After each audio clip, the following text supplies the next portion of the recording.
I believe authenticity. Yes. That is going to be the currency of the AI age.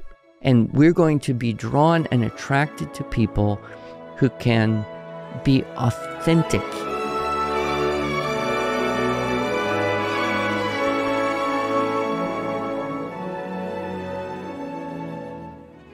Hello, and welcome to the Arts of Language podcast with Andrew Pudewa, founder of the Institute for Excellence in Writing, or as many like to say, IEW. My name is Julie Walker, and I'm honored to serve Andrew and IEW as the Chief Marketing Officer. Our goal is to equip teachers and teaching parents with methods and materials which will aid them in training their students to become confident and competent communicators and thinkers.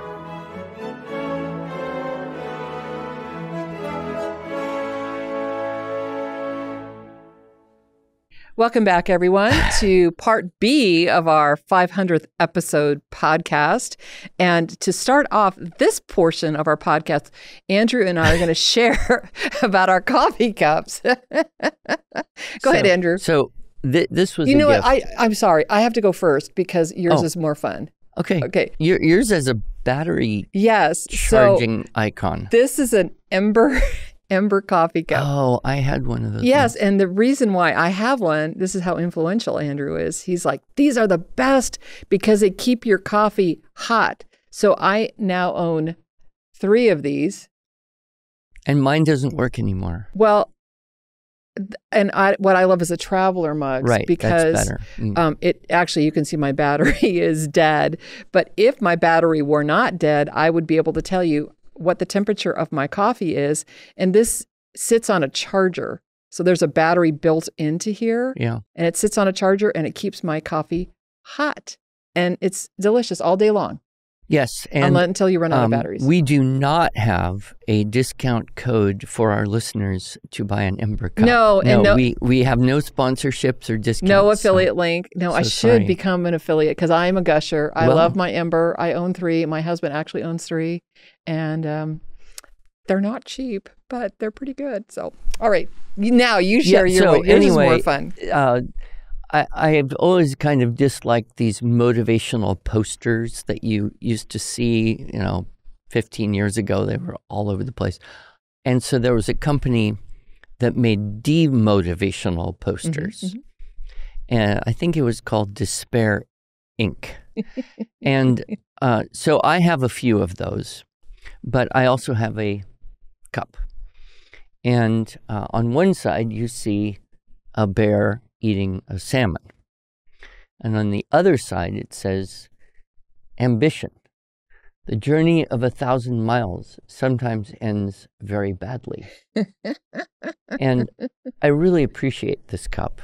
It's just the right size. And Andrew and I are both in the stage of life where we don't need any more coffee cups.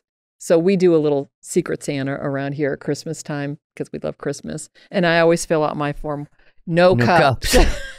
Because I have 1 cup that I use, well, 3. But I don't need any more cups, as cute as they are. Yeah. And so. All right. What's up for this portion? Okay, so I want to, Michael, if you could scroll back to, can you do that? And I wanted to. You had another question. Yeah. Andrew, we'll go back to the credit. We'll come back to that. Crystal, hold on. How long, here it is. So this is from Crystal. How long should one expect to take to go through the teaching, writing, structure, and style? Are we assigned one person to check our compositions? Are we in a queue? How are we able to communicate with the person who checks our compositions? Okay, so we have a small accreditation team. Mm-hmm. So it's not just one, Crystal, it's a few, which in my world is 3. Exactly 3. Exactly 3, right. In your world. So it's either a few or several, which several's for. But we have a very, very elite group. And Andrew, the way we do it now is with our new Gradebook. Gradebook is an app. It's a web-based app that helps teachers grade their student papers. And we use Gradebook to evaluate these submissions. Mm-hmm. But what we've done for our accreditation process now is applicants submit their papers first, like a self-check, and Gradebook will flag what needs to be corrected before they actually submit it. Oh, okay. So it's much easier to get an accepted A than an incomplete now for the accreditation process. Okay. But you do it one submission at a time. So, Crystal, until you pass Unit 2, you can't do Unit 3 because these are cumulative. Well, okay, let's rephrase that. She can do the video course. She can do the assignments. Yes. She can work on it, but you can't submit the Unit 3 until you've submitted the Unit 2. Well, and submit the Unit 2 and pass. Okay. Yeah, because you've got all your dress-ups in your Unit 2. Yeah. And so if you haven't nailed the dress-ups in Unit 2, you're probably not going to nail them in 3 and 4 and beyond. Well, it'll be more practice. It would be more practice. So Crystal, I hope that helps. So it should be pretty quick. And she can communicate directly with the accreditation team with more questions, correct? And here's the accreditation email. Accreditation at IEW.com. Accreditation. You do have to know how to spell that. You do. Yes. Okay. Another question. Oh, another question from Crystal. To add, I'm currently teaching level A. I feel bad that I'm taking a few times for submitting compositions. Don't feel bad. My goodness. We want you to experience some of the empathy for your students, right? However, I've grown so much as I work through, right? I literally said that yesterday to someone.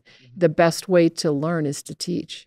I'm currently on Unit 5 and had a light bulb moment. Yes. We don't know what the light bulb moment is, but yes, we thank you, Crystal, and yeah. I think you will continue to have light bulb moments. Yes. You know, it was funny when she said, how long does it take to accomplish the teaching instruction style? And in my mind, I thought, well, gosh, I've been at it 30 years, and, you know, it's just one of those things you can keep understanding more and more and more and more and more. So, and I used to worry in the early days, since we're reminiscing, I used to worry that if someone came to my seminar and then bought the video, or if they bought the video and then came to the seminar, I would be making them pay for the same thing twice. Oh, and right. I felt bad about that. Yeah, yeah. But then, actually, it was once the Classical Conversations mom started to tell me, you know, at conferences, well, we have to go through the whole TWSS every year that we have a kid in Essentials. We have to. But what the comment is I learned more every year. I understood it better every year. I felt like I really started to understand it. So it is, I think, one of those things that you can experience again and again and again and get more value out of it each time. So I have to stop everything right now because I forgot to mention this at the very top, which I was going to do. Oh, gosh. And that is we give away gifts for these types of episodes, these type of momentous occasions. And so what our team, do you see his face? She just wants to give away the store. You know what? I do not want to give away the story. And Andrew, I take a page from your playbook because you are very It's generous. true. It's true. Yeah. So I'll just to. But I don't want to like just play along like, oh, we get to give away gifts? You No, could. That'd be kind of fun. That'd be unique. For you. For me, it would be very fun. So what we're giving away, accreditation. Yes. Thank you, Danielle. She has got it all spelled out for you. So just copy paste accreditation at IEW.com. Danielle, I'm so glad you're here. I'm going to talk about you in just a minute, but I keep getting distracted. Now you know why my son has ADD. Gift. We have to have. Because he got it from me. We are giving away, for in honor of the 500th episode, 500 portable walls. Wow. And so there is a coupon code for you to use. And if you happen to have a free shipping code, perhaps because you're a premium member, because our premium members have a free shipping code, they can use one a year. And Phoebe, I'm going to have you come up here and tell me what the code is, and then I'm going to introduce everybody to Phoebe. So come stand over here. See if we can see here. Is that okay, Michael?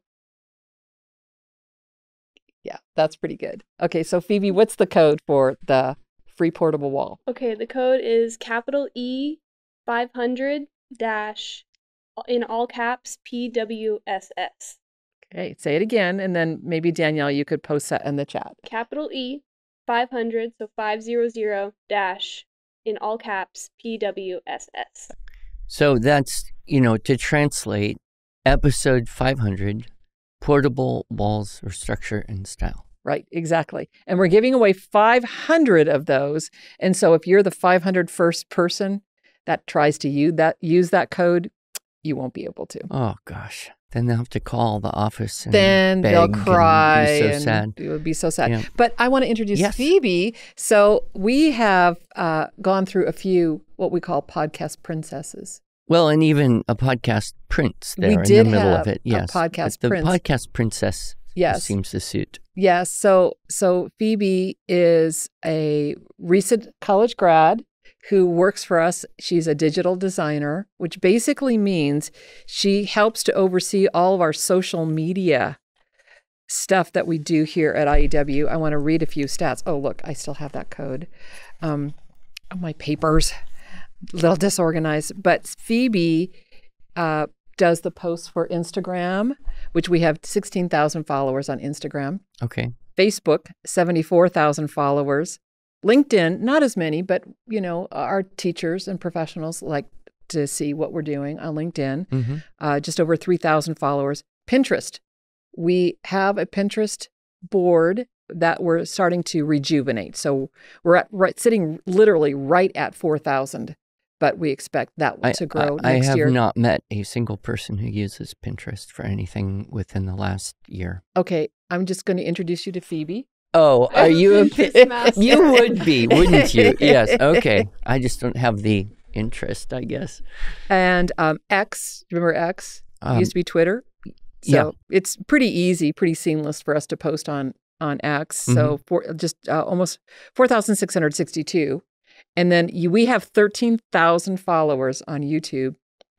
And our newest social media channel that we're just dabbling in, somewhat a little bit controversial, but it's time. We are now on TikTok and we have only 200 followers, but we expect that's actually it's going to grow very rapidly. Doubling and quadrupling every year. But well, let's set a goal for 2026. Okay, let's say double all those numbers. Tell your friends. And Phoebe sent this out to our IEW team, and she says, comment, like, and share. So that's what your charge is. Okay, but I just read my ambition cup, so yes, that's true. That's true. But I just want to say one more thing about Phoebe is she's relatively new, but was an IEW student for many years. Her mother works for us, but she's relatively new on our team and we're finding her to be more and more valuable. But here's the unique thing about Phoebe, lots of unique things about Phoebe, but she can sit in that podcast room with just you and me. And we can be a little scary sometimes, Andrew and Julie. We can be a little scary, but she comes in with a smile every week and ready with her little timer and tells us when we have to stop, and we listen to her and we obey most of the time. So we're so grateful to have you here. So thank you, Phoebe. That's a talent, but I think her drawing those little artistic French curves all over the page, it's so beautiful. I want like wallpaper on that. Okay, she does Paisley design. What do you call it? Yeah, so we'll have to put we'll put an image in our show notes. One of your little notebooks. Yes, take a picture. Yeah, that'll be really fun. So, all right. So hold on. Portable walls. It's this one. Oh, I'm so sorry. This is the one you get. PWSS. So IEW.com/PWSS. That's the one we're giving away. We actually have several different portable walls. Just very quickly tell the story of how the portable walls came to exist. No, absolutely. Because not everybody knows. No, I know. It's a great story. And so this was, back in the early O's, I was working for the Rockland School District in California. And back in those days, I was just bringing to people the ideas I had learned from, Dr. Webster and Mrs. Ingham and the Canadians, which is you make the stuff. And when we'd go up to Grouard for 10 days, there were hours every day dedicated to making your posters, making your list, making your activities, making the stuff that you're going to use to teach in the classrooms. And so I was kind of, giving teachers this vision, like you make a poster, you make reminder signs, you make your LY word list, you make your list of prepositions, you get those things up on the walls. And someone told me that the fire marshal in Sacramento County had made a policy or a law that you couldn't cover more than 20% of your walls with paper, unless you bought this very special, super expensive, fire-resistant paper. Right. And I was so angry. I mean, I thought that guy should be strung up by his toes upside down in a room full of caffeinated, 9-year-olds with Nerf bats or something. I was so angry. Anyway, I went back to the hotel that night, and I was thinking, okay, if the children cannot go to the walls must come to the children. So I went over to the store, bought a couple file folders, taped them together, and then I hand wrote kind of an ideal, here's what would be on 3 panels, and it would stand up. Here's what would be on this if the children were seeing what I would imagine you'd want on the walls. Right. And so we put that together to stand up on the kids' table, kind of like 3 taped together folders. Anyway, I took that back in to the teachers and I said, okay, here, I'm going to pass this around. You can make these. You can have your kids make these. I thought it was such a good idea. It's one of the best ideas I ever had. Yes. And then what we discovered is people would rather buy things than make them. Well, and remember when Denise gave you a lap book? Yes, a lap book. That's true, because those have been around for quite a while in the homeschool world. And so having that combination of ideas. Well, anyway, so here you see it, and it's got strong verbs, quality adjectives, ly adverbs. It's got examples of the dress-up techniques. It's got all 6 sentence openers. And then it has all 9 of the unit model charts that the students can refer to. And it even has a pocket, and it even has a joke hidden in the pocket. Don't tell the joke. Wait, these guys will get it. No, I'm not going to say it. So anyway, that's the story of the portable walls. And now we have a whole series of them, don't we? Yes. Portable walls, grammar on the go. Grammar on the go. And portable walls for the public speaker. Public speaking. And portable walls for academic writing. And then we have that one for the little kids. Yeah, tools for young writers. And that one has stickers on it. Yeah. So that's very fun. All right. So I'm also, when you were telling that story, I was reminded when I first started working for you, we came up with the idea of doing classroom posters too, because we had just started a team working directly with full-time school teachers, and they need posters. And I don't know if you remember, you probably do. We were a young company, definitely looking at the cost of goods, and the posters that we wound up getting were too small to be useful, too large for them to be sitting on anyone's desk, and too small to be on a wall. Yeah. So that first iteration of posters gone, but we certainly have now a new iteration of posters, and classroom teachers who are not required to have that same fire code can use these posters that we've prepared for them, and they're beautiful. Yeah, they are. Very clean and easy to read and easy to use. So do we have any more questions? I think we do. Oh, Michael, could you help find us another question, please? And then I want to introduce 2 other people that are behind the scenes for our podcast that are not here. One of them was that podcast Prince, Braden. Oh, Braden. Yes. Braden, and he is a student at Regent. I think Regent in University. Virginia. Yeah. Yes, and he's studying to be a lawyer. And he actually, he works for Michael, and among other things, he edits our podcasts. So whenever we have guests on our podcast, they're usually a little nervous. I said, don't worry, Braden is going to make you sound smarter than you actually are. So that's Braden. And then another behind the scenes hero to our podcast world is Danielle. And Danielle lives in Michigan, and she goes through our episodes and creates the show notes. Oh, yeah. And very puts important. the links on there, which is really good. And then she goes through the transcript, because now our podcast has a transcript and sometimes has to correct what the bots have said, like your name in particular. And Danielle, that would actually be funny to know, because she has said that there are some things that the bots get your name totally butchered. Oh, that's funny. Yeah, I know. Isn't that funny? So, well, they never get my name wrong, Julie Walker. Yeah, it's pretty straightforward. I think AI is going to solve all that. Yeah. So let's take a couple questions here, and then we'll get to our most frequently asked question of all time. Okay. All right. Our family's homeschooling journey with teaching writing structure and style is just beginning. This is not a question. This is a great kudos. Thank you, Kieran. I'm going to read it anyway. I like kudos. Our girls just turned in their first compositions. The lessons learned are already spilling into other areas of life. That's so amazing. Thank you. It's an exciting time over here. Yay. Thank you. Kathleen, this coupon code is good right now, all the way until we run out of 500 uses of that coupon code. So you can use this for this product right here. It will be completely free. Unfortunately, if you're in the UK, you got to pay to ship. Yeah. Have to pay to ship it. I'm so sorry, but that's just the way it is, right? We're not charging you extra. I promise. We don't charge our international families any extra to ship our products. We just try to not lose too much money on it. Yeah, we lose money on it. All right, Mrs. Brown, you are predicting what our next topic is, which is what are the changes in education? What are the trends that we're seeing, past, present, and future? And your question, I'm going to read it for our listeners. I'd love for you to address AI in education as it pertains to writing. Do you see it playing any useful role for teachers and students? What warnings would you provide? Pros and cons.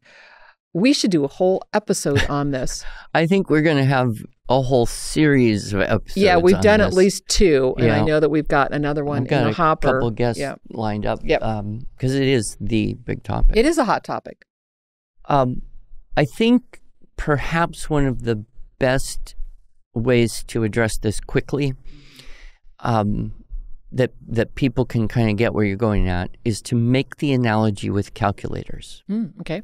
Yep. So calculators were kind of to math knowledge the way AI, large language models, are going to be to language knowledge. Mm-hmm. So before calculators, people had to understand math a lot, and they had to practice it a lot so they could be relatively fast, whether that was in things like statistics or economics or pure maths or business, and that ability created mathematical thinking. So then when you give those people calculators, now they are even better off. Right? They can use calculators much better than people who didn't learn math.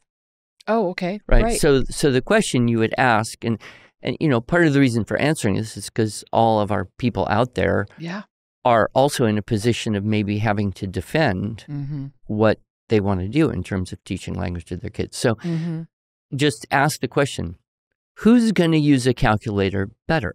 Someone who knows enough math to do math without a calculator, or someone who knows math and can use the calculator? Yep. Right?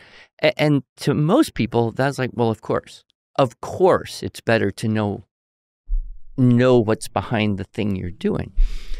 I am profoundly grateful that my parents taught me mental math. Yeah. And I wish we saw a whole lot more mental math, because not only would it just be good for the brain, it would be good for math. Yes. Of which we're failing miserably as a country, and everybody knows it. Yeah. Well, the same thing I think we can see with language. So, yes, here's a thing that can do language faster and better than most people. Okay, it's going to be a tool. Can you use the tool? Certainly. Who's going to use it better?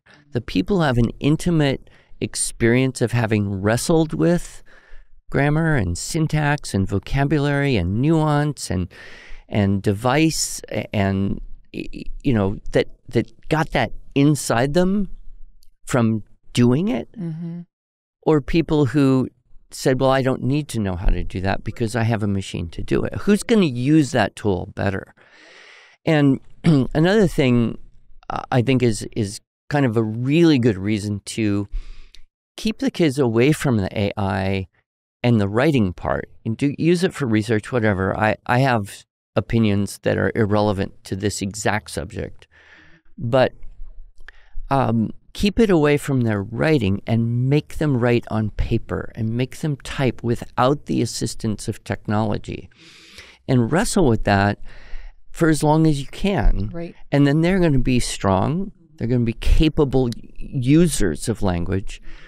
And then they're going to get tools and they're going to use them better. Yep. So the other thing I want to say is we are living in a time now where it's really increasingly difficult to believe that anything is what it appears to be. So true, Andrew. That we can't believe a picture or a video or any statement that anyone makes.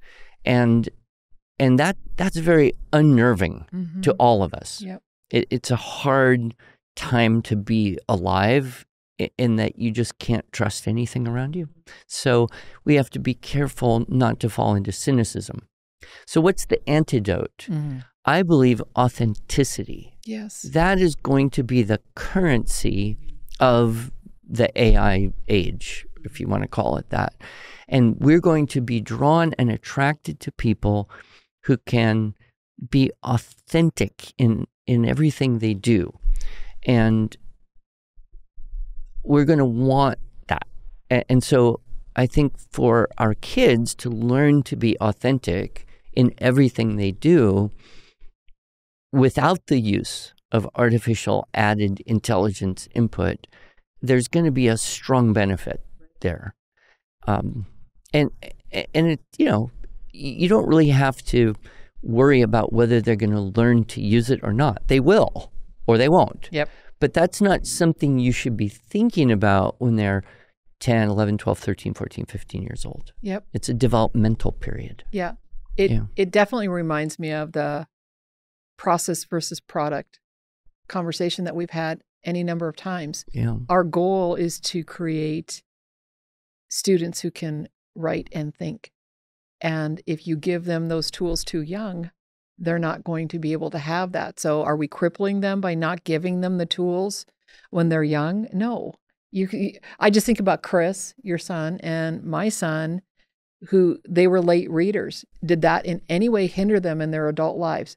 Absolutely not. Your son is an entrepreneur, owns his own business. My son is rocking it here at IEW, and those structure and style for students videos that you love and know and love has his fingerprints all over them. Michael, are you kidding me? Are we out of time already? Okay, we're gonna take another break, and then we're gonna come back in just a few minutes.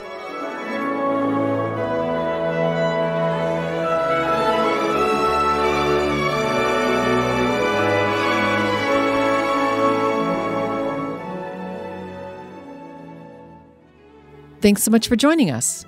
If you enjoyed this episode and want to hear more, please subscribe to our podcast in iTunes, Stitcher, or Spotify, or just visit us each week at iew.com/podcasts.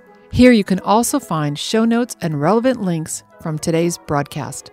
One last thing, would you mind going to iTunes to rate and review our podcast? This really helps other smart, caring listeners like you find us. Thanks so much.